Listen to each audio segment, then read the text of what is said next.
کرنیله تا ته یم او جرنیله تا ته یم او ډي اس پي ډي پي او او د وخت ډي ایچ او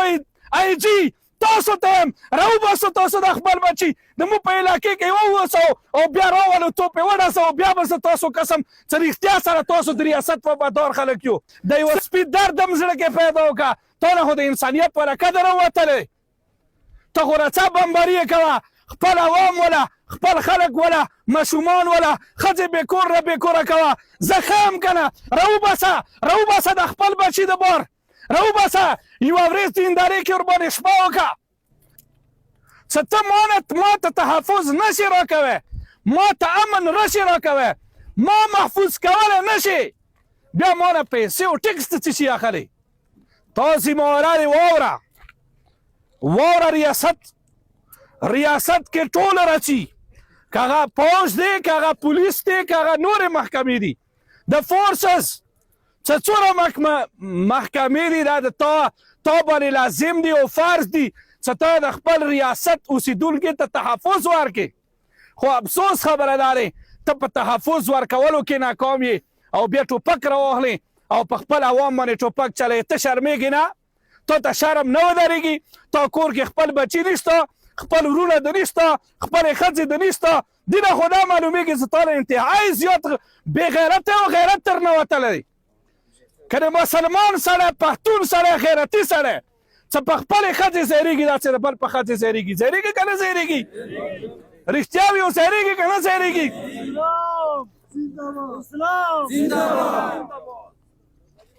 ګوره موږ ته اسلام یو مکمل رهنمایي راکړې دی موږ ته اسلام دا راکړي چې د بل مسلمان درد دا به ته محسوسوې ته به دردېږي ورسره تا ته به تکلیف رسېږي نن افسوس خبره دا دی مټر وله توپه وله په کور باندې وله بچي وله ښځه وله بسه موږ ګوره د هغو خلکو نه مې اخیستونکي یو خلیفه ثاني حضرت عمر فاروق رضی الله تعالی عنه دغه د خولې الفاظ څه دي د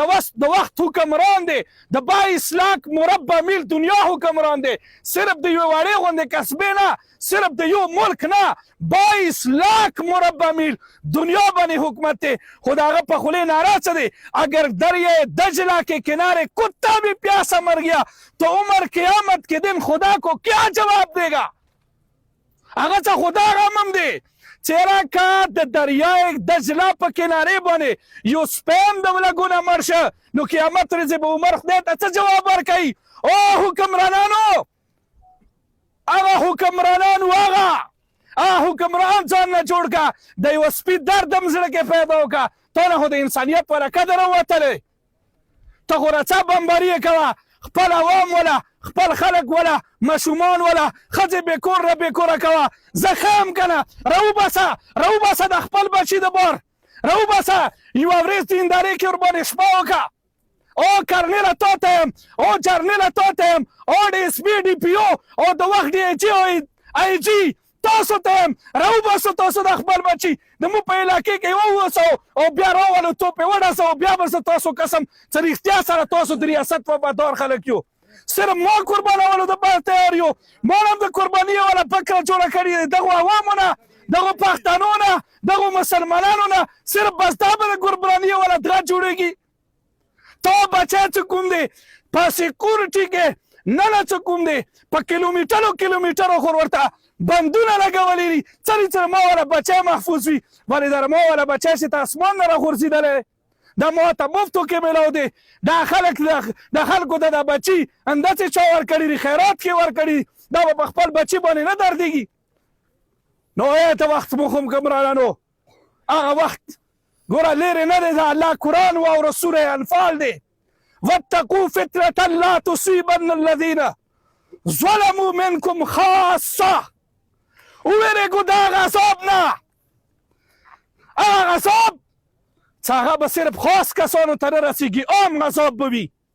نو که په دې ملک عذاب راغله نو د وخت حکمرانانو قسم په خدای نه ورنه تاسو خلاص شو نه ورنه بچي خلاص شي نه ورنه ښځې خلاصې شي نو د عوام خپل عوام وګڼو دا ریاست خپل ریاست وګڼو د عوام دا خلک دا خپل خلک وګڼو دو سره د بچو والا معامله وکړو دو سره د دشمنانو والا معامله مه کوو ما کوو الله دپاره ما کوو الله دپاره ما کوو دا ریاست د لا اله الا الله محمد رسول الله په نامې معنس وجود کې راغلی دی ټول ورته ویو چې لا اله الا الله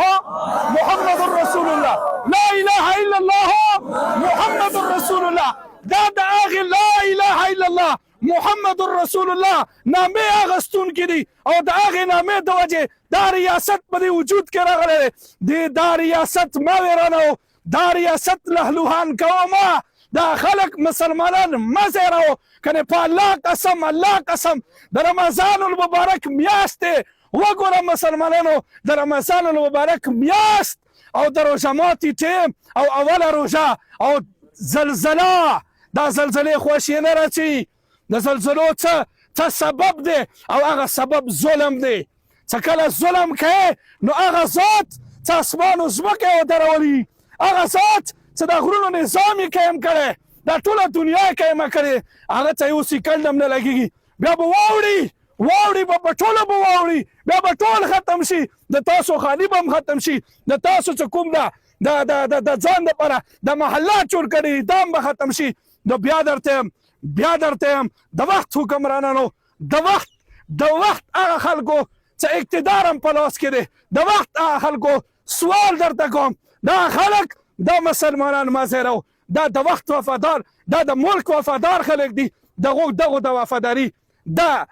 په توصیه مه بدلو دا د ملک وفادار خلک دي دا خپله دفاع پیژني هر څه پیژني خو دا د ملک سره محبت کوونکي دي دې وجې نه اسلحه نه اوچتوي دې وجې نه د تا خلاف بغاوت نه کوي صرف راځي او خپل مظلومیت په سړک څرګندوي او چې کله خپل مظلومیت په سړک کینی او مظلوم د خپل د ظلم ورسره شوی دی د دې نه راوچتوي بیا د وخت حکمرانان دې ته هم غلطه دغه ورکوي یو غلط طریقې سره پیش کوي مخکې نو سوال درته کوم د سوال په ذریعه درته یم چې دا خلک ملک سره محبت کوونکي خلک دي دغو د محبت په نفرت باندې ما بدلو او رویه ټیکه کو خپله قبله ټیکه کو خپله قبله ټیک کو د امریکې غلامي پرېږده د امریکې غلامي پرېږده د یهودو او نصاراو غلامي پرېږده د اسلام غلام ځان جوړ کړه ته بیا کسه چې دا خلک تا سره ځان قربانوي که نه قربانوي چې کافرو سره جنگ راشي او جهاد راشي نو تاسو دا ټول به ورته تیارېږو که نه تیارېږو به که نه تیارېږو وا د وخت حکمرانو دا قرباني والا خلک دي خو تا سره ولې نه ټکراویږي تا سره دې وجې نه ټکراویږي چې دا ملک د خپل ملک ګڼي دا خاوره د خپله خاوره ګڼي د ملک د خاورې سره محبت دی نو بیا هم درته سوال کوم اخر کې سوال کوم سوشل میډیا په ذریعه دا کوم ظلم د کړی دی ظلم ته ظلم نه ویه او چې چا دغه کار کړی دی هغه سره قانوني کاروایي وکړه غریب دپاره صرف قانون مه ساته غریب دپاره خپله صرف لاټي مه ساته لږ ظالم دپاره هم راواخله لږ مالدار هم دپاره هم راواخله نو بیا به څه کوم دی دا ملک په چې ته لږ سوړ خوب وکړي واخر دعوانا ان الحمدلله رب العالمین